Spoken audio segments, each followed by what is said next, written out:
Praise the lord. ఈరోజు దేవుని వాగ్దానము. ముదిమి వచ్చు వరకు నిన్ను ఎత్తుకొనివాడను నేనే, తల వెంట్రుకలు నెరియు వరకు నిన్ను ఎత్తుకొనివాడను నేనే.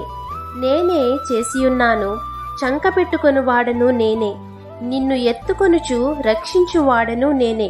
యెషయా గ్రంథము 46వ అధ్యాయము 4వ వచనం. సర్వశక్తి కలిగిన దేవుడు సదాకాలము నీకు తోడై ఉన్నాడు. మరణము వరకు ఆయన నిన్ను విడిపించును. నిరంతరము ఏకరీతిగా ఉండే దేవుడు. నీవు పుట్టినది మొదలుకొని ఆయన నిన్ను ఎత్తుకొనుచు రక్షించి నీ పక్షముగా నీకు జయమునిచ్చే దేవుడు ఆయనే. అటువంటి దేవుణ్ణి కలిగి ఉన్న నీవు అనేక మందికి మాదిరికరంగా నీవుండాలని కోరుకుంటూ దేవుని సువార్త పరిచర్యలో మీ సహోదరి. ఆమేన్. God bless you. Download ShareChat.